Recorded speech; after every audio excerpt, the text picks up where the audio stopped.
Archangel Michael says a government official wants to meet you in private and they know more than you think. The reason will stun you. Archangel Michael says, you're not imagining things. There is a sudden shift in the energy around you, and it has everything to do with what's being planned without your knowledge. A private meeting is already on the calendar, and your name, your story, your recent actions are under deep observation. They've watched how you've responded to situations that would break most people. They've tracked your decisions, your courage, your silence, and your faith in moments no one else saw. And now, a government official, someone higher than you expect, wants to meet you, alone, quietly, urgently. There's a file. Confidential. Labeled with your name. It wasn't supposed to reach the hands of this person, but it did. Inside it are pages that would shake you, because what they know isn't what you think they know.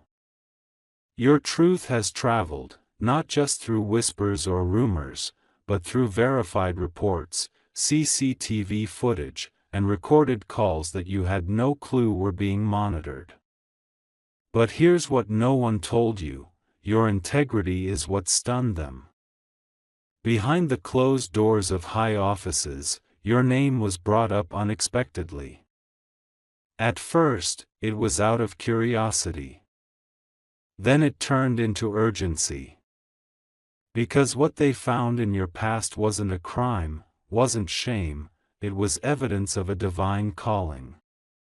They found the day you refused to betray someone who had wronged you.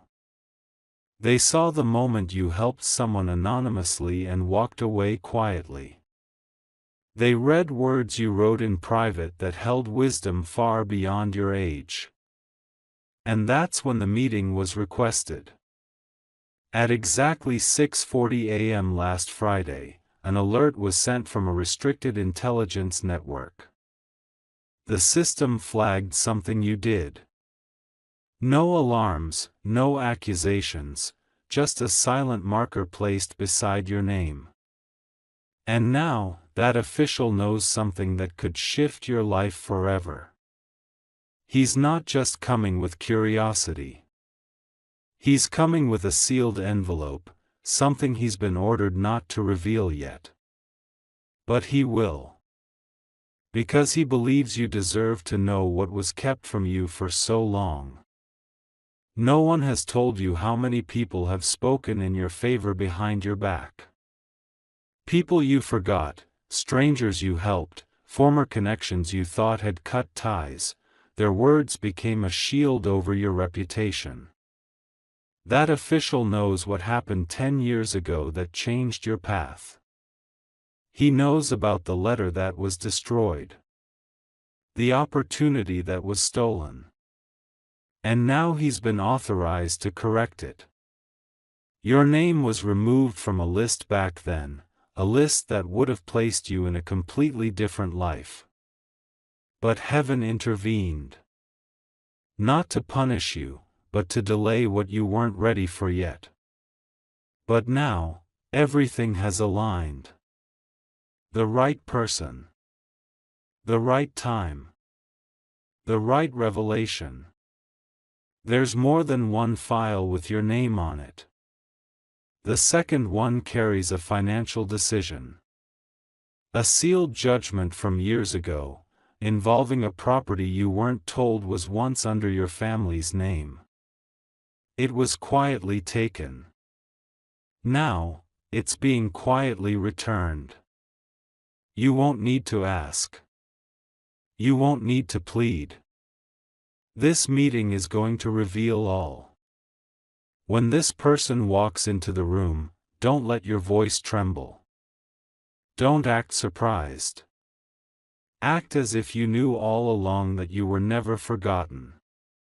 Because what's coming next is not a warning. It's an invitation. One that only a chosen person receives after years of unseen battles. The official isn't just any person. He carries knowledge from someone who passed, someone who left a message only this official could unlock. A message meant for you. And it will make sense why you've felt a silent tug toward a new beginning. Don't be shocked if the conversation turns personal. This isn't just about policies or papers. This is about you. About truth. About restoration. 3 people will be watching this meeting behind a one-way mirror. One of them already knows you. One of them misjudged you. One of them wants to help you. All 3 will leave with a new story, the real story of who you are and who you were meant to be. There is something very specific the official has been instructed to offer you. Not everyone would say yes. But something inside you will feel calm. As if you were always meant to be here. And this offer, it's not small. It involves relocation, access, and a level of protection you've never experienced before. Not because you're in danger, but because your name has become too valuable to leave unguarded anymore. This is why you've felt eyes on you recently. Not paranoia. Not imagination. A quiet but real observation from places you can't trace. You're about to step into a realm where your voice matters beyond what you imagined. Decisions will be placed before you. But the right one will be clear. Because your spirit will recognize the alignment. Heaven never wastes a battle. And yours have been noted. That sealed envelope carries 3 things, a name, a number, and a time. One of those things will unlock your past. One will unlock your future. One will unlock your true purpose. You won't need to fight. Just listen. The official's voice may seem calm, but his words will carry years of buried truth. In a single moment, the way you see your life will change. And everything that felt random, the delay, the rejection, the silence, will suddenly make perfect sense. You were never forgotten. You were simply being prepared for this room. This moment. This truth. You will leave that meeting with more than just information. You will leave with direction. And it will feel like your soul has been waiting for this since the day you were born. So if today feels different, it's because something is already moving behind the scenes. That government official is not just an authority. He's a messenger. One chosen to deliver what the world tried to hide from you. The people who thought they erased you from history are about to see your name written where no one can remove it again. Because the light you carry is not ordinary. And this time, it's being noticed by the right eyes. This is not the end of your story. It's the classified beginning. And when the door opens, walk in with your head high. Because what they're about to say will not just shock you. It will set you free. The moment that official enters the room, you'll feel it, a shift in the air, like the atmosphere itself is holding its breath. He won't sit immediately. He'll pause, eyes locked on you, as if confirming something written in those secret files. Then, with a voice that sounds both respectful and urgent, he'll say, "I've been instructed to speak only to you, and only in private." He's not there to interrogate. He's not there to warn. He's there to reveal. The first thing he'll do is slide a black folder across the table, sealed with an emblem you've never seen before, not of any local department, but something beyond. Something connected to a higher jurisdiction. You'll realize quickly, this isn't normal. Inside, your eyes will scan words that were never meant to reach you. Memos. Signatures. Transcripts of conversations between people of power, all circling around one thing, your name. You'll see dates. Places. An old photograph from a time you don't even remember posing for. But what will shake you the most is this: they've known about you for longer than you've known about them. They've watched how every challenge you faced built something unshakable in you. How your silence held power. How your walk through betrayal didn't break you, it shaped you. This wasn't a mistake. This meeting wasn't random. The official will then lean in and say your full name. Not just what others call you, your complete name, even the part you don't use anymore. And then he'll say a sentence that will ring in your soul like thunder: you were never supposed to live a hidden life. You were always destined for this. You'll feel your hands trembling.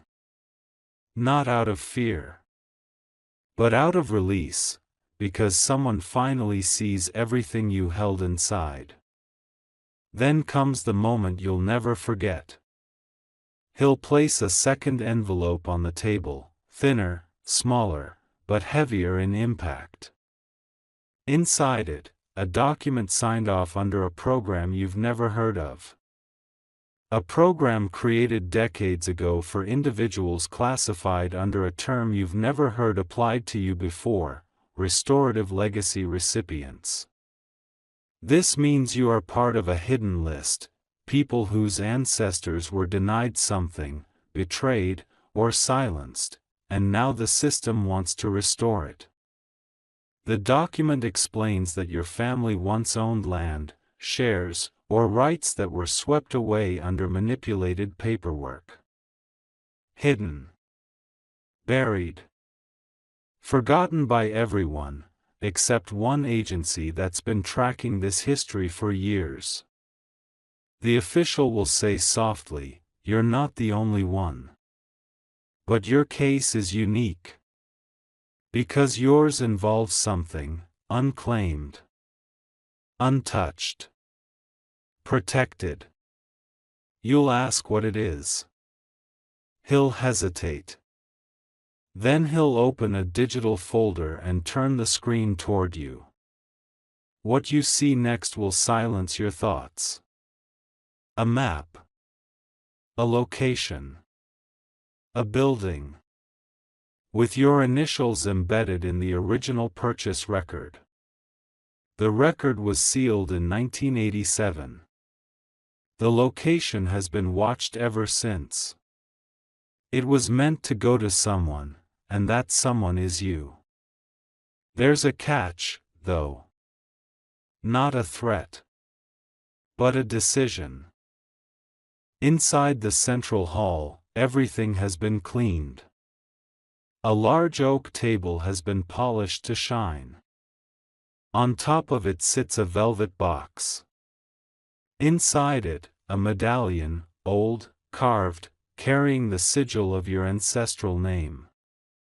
You're told that once this touches your neck in the ceremony, you will officially be named Guardian of Lineage Restoration. Not just symbolic. It's a seat. A role. A truth. But first, the confrontation. He walks in. The man who was supposed to protect your bloodline. A relative, masked in kindness, layered in lies. He stands across from you, aged now, but still wearing the same face from the photographs in the red-marked file. He opens his mouth to speak, but you lift your hand. Silence. Because this is not his moment. It's yours. The official who guided you here stands to your right.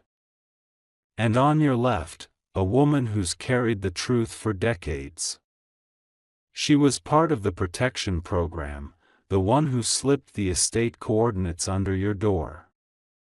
And now, together, you stand as three truths facing one betrayal. She speaks first. You signed away their legacy in exchange for your own immunity. You buried history. But history doesn't stay buried. He breaks down. Not in arrogance, but in shame. He drops to his knees. Whispers an apology. But there's no need for judgment. You've already moved past revenge. You want justice, not vengeance. And that's what today is about. The cameras are set up. The press waits outside. But you aren't doing this for the world's applause. You're doing it for every silent ancestor who walked barefoot so you could one day stand in this room, wearing this medallion, with truth in your hands and honor on your shoulders. The official holds out a sealed document. He says, "By the power vested in this historical Restoration Act, we return this land, this legacy, and this leadership to its rightful inheritor, whose blood has spoken louder than any lie ever told." He opens the scroll. Reads your name. Then holds up the medallion. And places it around your neck. The moment it touches your chest, the lights flicker, not from electricity, but from presence. A divine confirmation moves through the room. Because this was always meant to be. You're led outside. The gates open. The crowd rises. And the story that once tried to bury you in silence is now told in the loudest voice the world has ever heard. You are not forgotten. You are not erased. You are not invisible. And just before the cameras flash, the official leans toward you and whispers, "We never protect what is ordinary. We only protect what is chosen." You smile. Because now, you finally know. You were chosen all along. The ceremony may have ended. But something strange begins the moment you walk back into the estate. A low vibration in the floor beneath your feet. A humming from inside the walls. A pulse, like something ancient is waking up. You look around. The air feels denser. Thicker. Alive. And then you remember the words the official whispered, "We never protect what is ordinary. We only protect what is chosen." You're drawn to the West Wing. A part of the estate that was locked before, but now, the moment you approach it, the doors swing open on their own. You step in. The room is circular. At its center, an old stone pedestal with a metal dome. You place your hand over it, not sure why. And instantly, the dome rises, revealing a journal bound in deep crimson leather, with your ancestors' seal on it. You open it slowly, and the first page sends a shock through your chest. To the one who wears the medallion, this is your next path. The journal doesn't just hold memories. It holds maps, names, covert symbols, and details of an international circle formed long ago, a network of protectors, diplomats, and visionaries that were slowly dismantled over the last century. But now, the journal says, the circle must rise again.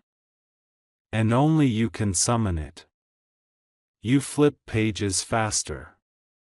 The network had hideouts in 5 locations: London, Prague, Cape Town, Kyoto, and one, still hidden in your country. Each location holds a piece of what they called the original charter, a document that, when restored, would reclaim justice for thousands of erased legacies like yours. And you now hold the right to rebuild the chain. A knock breaks your focus. You rush to the main door. It's the official. Again. But this time, he's not alone. Behind him, 6 men and women dressed in formal coats, carrying briefcases marked with an old emblem, a triangle with a flame in the center. He says one word: they've arrived. They file in silently, each nodding as they see you. Some smile. Some look stunned. But one of them, a woman in her 50s, wipes a tear when she sees the medallion around your neck. She walks up and says, "I watched your family fall. I never thought I'd live to see one rise again." You welcome them in. Together, you sit around the old oak table. The red journal is placed in the center. And one by one, they each place their own ancient tokens beside it, objects passed down through generations: coins, scrolls, carved stones. These are not just souvenirs. They are keys. Each token, when placed together, forms a pattern. And that pattern reveals the location of the first hidden base, in a city you would never expect. A location only someone with your bloodline can open. You are told, this mission is not political. It's prophetic. Your presence was predicted long ago. And now, the world needs that prophecy fulfilled. That night, you don't sleep. You study every map, every signature, every forgotten truth that was buried under history books. You realize that your estate is only the beginning. The next morning, a vehicle arrives. No driver.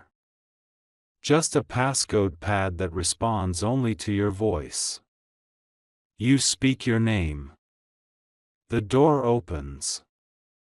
Inside, a briefcase with the next journal and a note: Destination 1, Prague. You have 7 days. The official places his hand on your shoulder one last time. What you're about to do will not just restore your bloodline, it will restart a fire the world tried to extinguish. The world may not know your face yet. But it will. Not because you're seeking fame, but because truth travels faster than silence when the right person steps forward. And now that person is you. The plane doesn't take off like a normal flight. There's no pilot you can see. No flight attendants. No announcements. Just your name glowing softly on the small black screen in front of your seat: "Welcome, chosen one." As the engines hum into silence and the aircraft lifts into the clouds, you realize, this isn't just a journey. It's an initiation. 6 hours later, you arrive in Prague. The air is different. Heavy. Historic. It smells like stone and time, as if the city still carries the breath of its ancestors. You're met by a man in a charcoal gray coat. No name badge. No greeting. Just a nod and a sealed black envelope. Inside it, location marked. Do not speak to anyone. Wear the medallion. You follow the map through quiet alleys until you reach an underground cellar hidden behind a crumbling bookstore. From the outside, it looks abandoned. But your medallion glows faintly as you near it. And when you touch the rusted handle, the door clicks, opening slowly into darkness. Inside, a single candle lights up a stone room with one long table. And at the end of that table, someone is waiting. A woman in her late 60s. Piercing eyes. A voice like glass. "You're late," she says. You hesitate. "You knew I was coming?" She smiles. "I've waited 40 years. A few hours more didn't matter." She pulls out a metal chest from beneath the table. Dusty. Sealed. With the same triangle flame emblem carved into it. This is the Prague key. You take it into your hands. It's heavy. Warmer than metal should be. You try to open it, but nothing happens. The woman places her hand over yours and whispers, "Say the name of the one who suffered so you could rise." You close your eyes. You remember the ancestor in the painting. You speak their name. The chest clicks open. Inside, a scroll wrapped in red velvet, and a single coin etched in 3 languages. One you recognize. 2 you don't. The scroll reveals a portion of the original charter. It's written in ink that glows faintly under the candlelight, words that vibrate as you read them, as if speaking directly to your soul. The rightful bearer shall awaken what the world has buried. Truth will bend, but light will not break. The air must choose justice over noise. The woman stands slowly. Now that you've taken this, you will be hunted. You're stunned. By who? She turns toward the stone wall and presses her palm against it. A hidden door opens, and behind it, a wall full of names. Crossed out names. People who tried to recover the charter, and never returned. Some didn't make it. Some were silenced. Some were turned. You scan the wall and stop. You see a name you recognize. Someone still alive. Someone you trusted. Someone who was watching you all along. You step back. She hands you a second scroll. This contains a traitor's symbol. If you see it, run. If you hear it spoken, do not respond. You've entered the stage where even shadows lie. You leave Prague that night. But as you board the vehicle again, something feels off. Your medallion is colder than usual. Your heart senses something following. And when you close your eyes in the cabin, you see a flash, a vault. A man in white gloves. And a map burning. The next mission is no longer just about restoration. It's about protection. Because someone, somewhere, knows that you have the Prague key. And they're already making their move. The journey from Prague to Kyoto is silent. Too silent. You sense it now, not just a mission, not just restoration, but a hunt. The Prague key rests in a vault hidden beneath your seat, locked with your fingerprint and voice. But it's not the scrolls or coins you fear losing. It's what they represent. You are now the last moving piece of something ancient, something bigger than inheritance.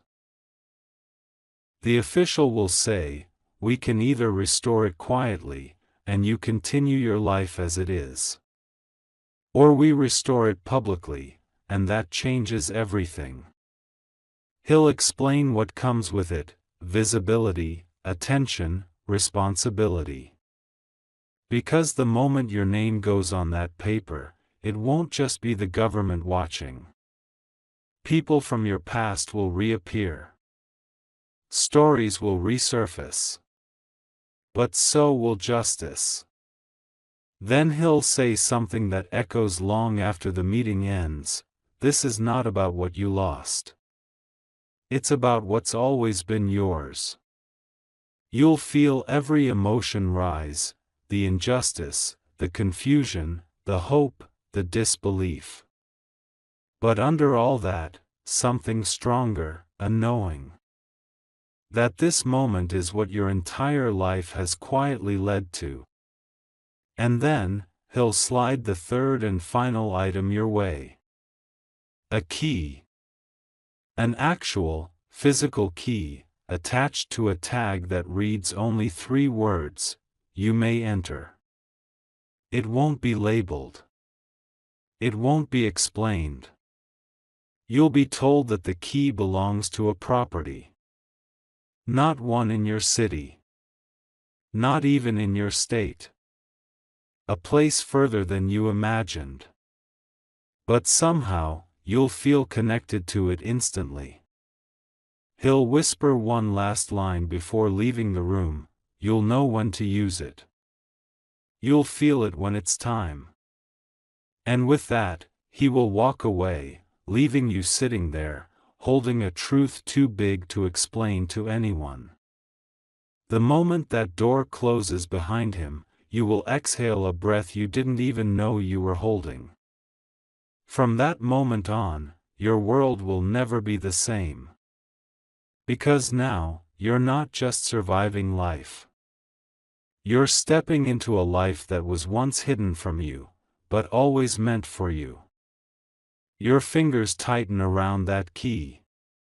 Its edges are cold, metallic, simple, and yet it feels like it's burning through your palm. You keep staring at it, as if expecting it to explain itself. But it says nothing. It just waits. Like it has for years. Like it was made for your hands. You step out of that private meeting room with your heart pounding, the folder pressed to your chest, and one truth ringing in your ears: you may enter. But where? That night, you barely sleep. You hold the key under your pillow, feeling like a stranger in your own room. Everything that was once familiar now feels small. You glance at your old clothes, your old life, the silence of your house, and something inside says, this chapter is done. The next morning, the letter arrives. No envelope. No postmark. Just one sheet, slipped under your door, written in handwriting that looks ancient, curved like calligraphy but signed with your name at the bottom. The message reads, this land knows you. It remembers you. Come back to what was once yours. The time has come. Attached is a map. No address. Just GPS coordinates. You don't hesitate. You pack a single bag. The key around your neck. The folder in your hands. And your heart set on uncovering whatever has waited in silence all this time. The journey is longer than you expected. You cross city lines, borders, state checkpoints, and the roads start changing. More forests. Fewer signals. Time begins to feel suspended. And then finally, you arrive. The location the map guided you to is unlike anything you've imagined. Not a mansion. Not a cottage. It's an old iron gate, wrapped in vines, with a stone path leading beyond it. The lock clicks the moment your key slides in. It was never rusted. Never stuck. It was waiting. As you step through, something happens. The air shifts. It's warmer. Still. Heavier, almost, like the space itself is aware you're there. You walk through the path slowly, the sound of your footsteps echoing even on the soil. Then it comes into view. Not just a building, but an estate. And not just any estate, a property with architectural design so old and refined that it looks like it stepped out of a forgotten century. The kind of place that holds secrets in every wall and memory in every window. You approach the main door. The key doesn't fit here. Because the door isn't locked. It never was. Inside, the scent of cedar wood and parchment wraps around you like a cloak. Dust dances in the air. But not decay, no, this place hasn't been abandoned. It's been preserved. On the wall, a painting. A face you recognize. It's not you. But it's someone who looks like you, so closely, it sends chills through your spine. A relative from a generation you never met. Under the frame, a nameplate with a date, from over 120 years ago. And under that, one line etched into the wood, this legacy belongs to the one who remembers without remembering. You whisper out loud, me? The house creaks. As if answering, yes. You begin to explore. There's a room filled with books, handwritten journals bound in leather. On one of the covers, your surname. Inside, paragraphs describing decisions made, sacrifices taken, lands lost, and a prophecy that someone in the bloodline would return to claim what was unrightfully taken. Every page feels like a mirror. Every sentence confirms what you've always felt: you were born for something no one around you could understand. Down the hallway, there's a locked drawer. You open it with the same key. Inside, a letter addressed to the final heir. It's written in perfect ink strokes, and it reveals the truth: your family was betrayed from within. Someone in your bloodline signed away the estate in secret decades ago. Not for greed, but to protect you. Because there were forces watching. Forces that would have destroyed this place had they known its true purpose. And now, it's safe. Because now, you're strong enough. You're not just inheriting land or wealth. You're inheriting a position, a role, in a network that's far deeper than government, far older than systems, far wiser than institutions. A protector of legacy. A keeper of silent justice. A beacon for those who've been erased by history. This is what the government official knew. What they couldn't tell you outright. What they hoped you'd uncover yourself. And you just did. But there's one more layer. Inside a safe hidden beneath the floorboards, another file waits. This one marked in red, exposure risk, priority 1. You open it. And what you see makes your knees go weak. Documents. Statements. Accounts. Of people who watched your family fall. Of people still alive, who knew. You recognize one name instantly. It's someone who once smiled in your face. someone you never suspected. Their name appears again and again, in signatures, in approvals, in receipts, tied to the silent erasure of your legacy. You sit there, trembling, realizing the weight of what you now hold. The file isn't just evidence. It's power. And with it, a choice. Do you expose them?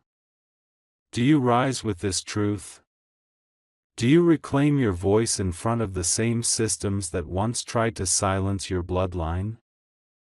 The answer rises not in anger, but in resolve. You were never meant to fight in the dark. You were meant to rise in the light. The house is yours. The legacy is alive.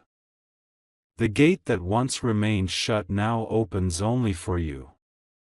And far away, back in that government building, that same official receives a signal.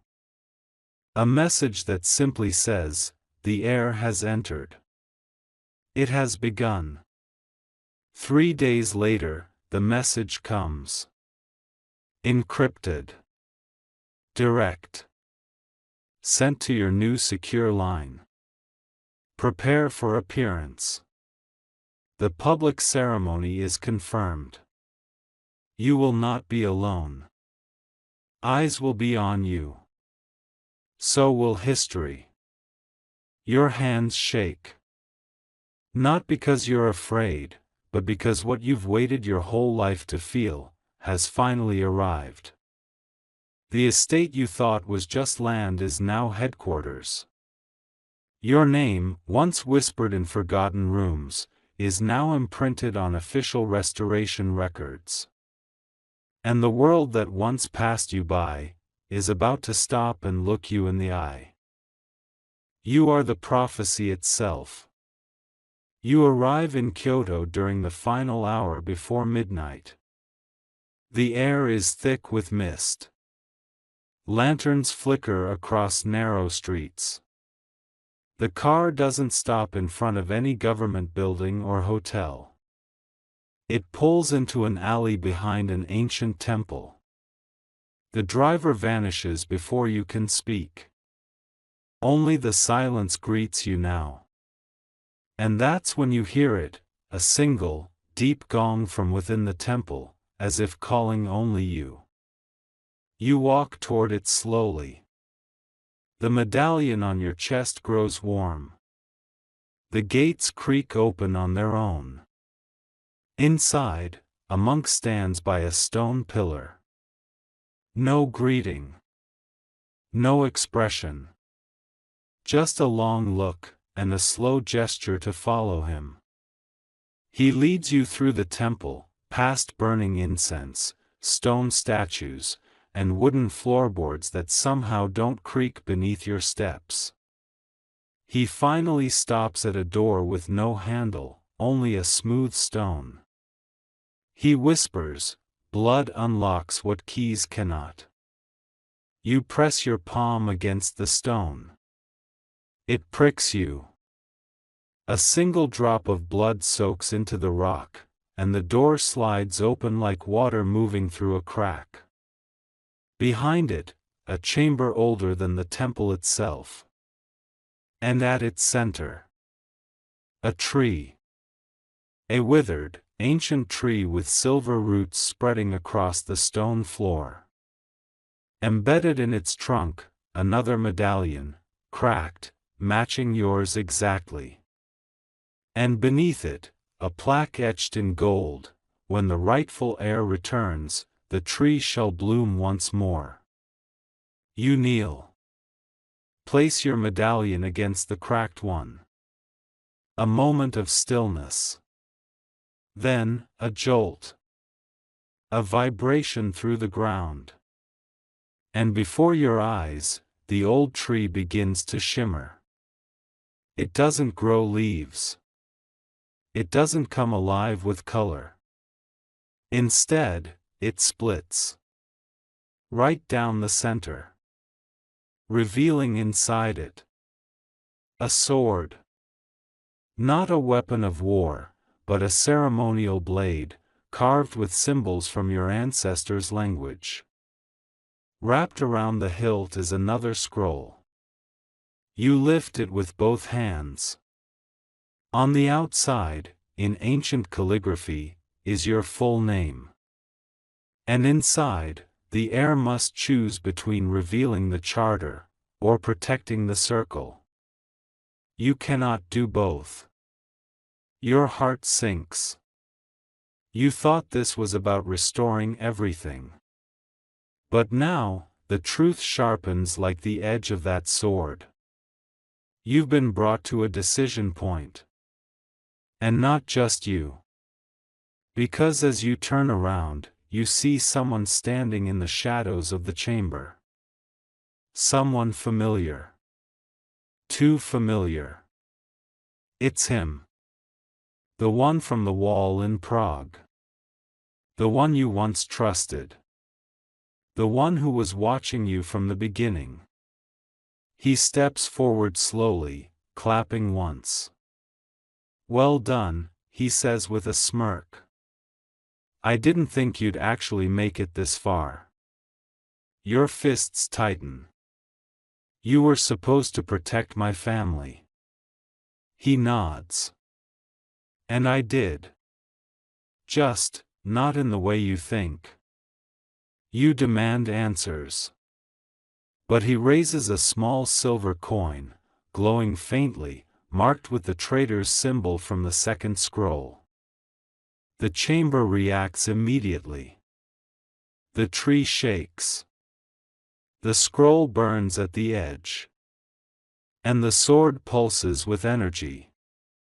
He says, "You only get one. The blade, or the truth. Choose wrong, and the circle ends." Time slows. Your heart races. The words from the Kyoto scroll echo, "You cannot do both." And suddenly, you realize something. You were never meant to choose. You were meant to create a third path. You grab the scroll in one hand, the sword in the other, and slam them together against your medallion. A burst of golden light floods the chamber. The ground shakes.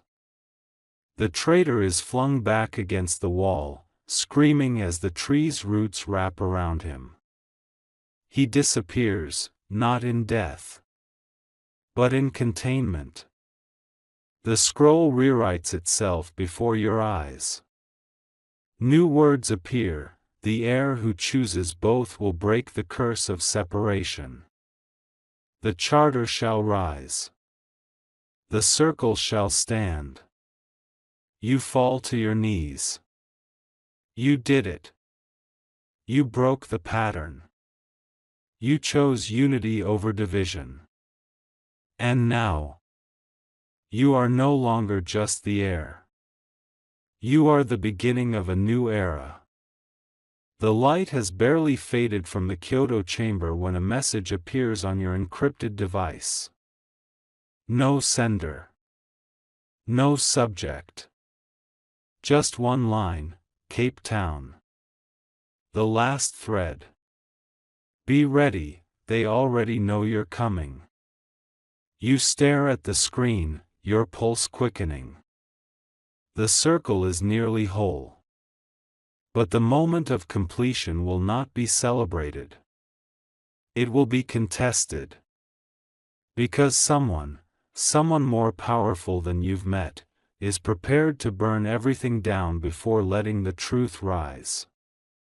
Within hours, you're airborne again. But this time, you're not alone. The woman from Prague joins you. So does the monk from Kyoto. And two of the silent protectors who've shadowed your journey from afar. They speak few words. But you feel it in the air, finality. This is the last base. The last vault. The last key. And the final confrontation that will determine whether the circle survives, or collapses forever.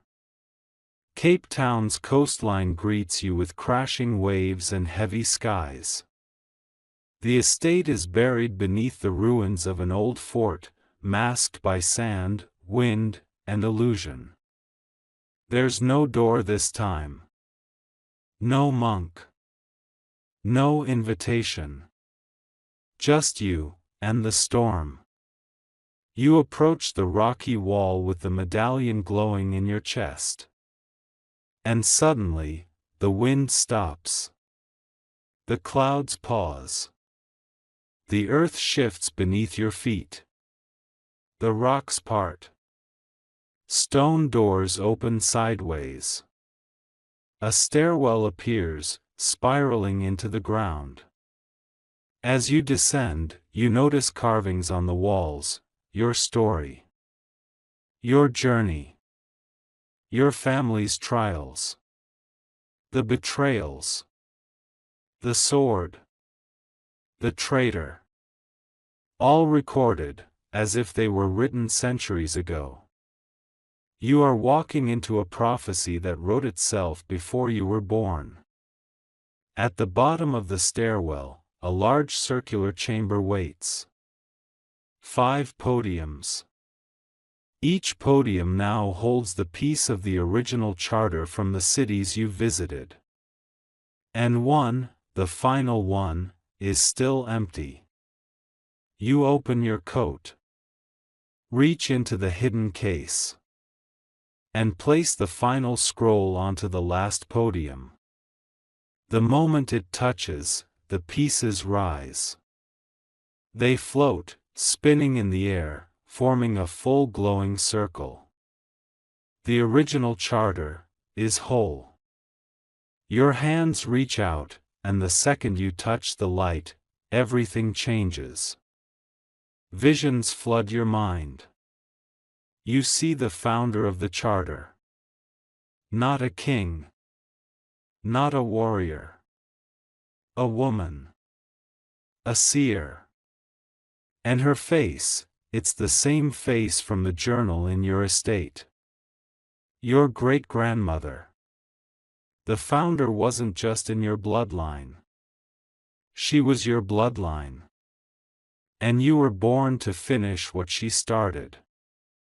But suddenly, a sound slices through the silence.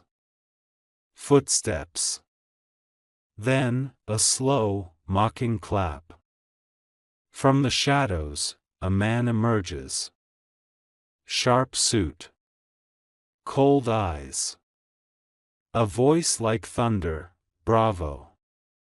But I can't let you complete it. Behind him, armed agents. He steps closer. This truth was buried for a reason. If the circle returns, governments fall. Power shifts. Money changes hands. We don't want a balanced world, we want a controlled one. He raises a device, some kind of disruptor. He points it at the floating charter. One press of this button, and it's all gone. All your effort, all your legacy, gone like smoke. You stand firm. Then you're underestimating what I've become. You remove the sword from your back. The one from the Kyoto tree. You hold it to your chest, not to strike, but to summon. The blade glows, and your medallion blazes with light. Suddenly, the chamber walls echo with a low hum. You didn't come alone. From the upper tunnels, allies pour in. The protectors. The guardians. The descendants of every erased bloodline tied to the charter. They stand with you, shoulder to shoulder, forming a circle around the chamber.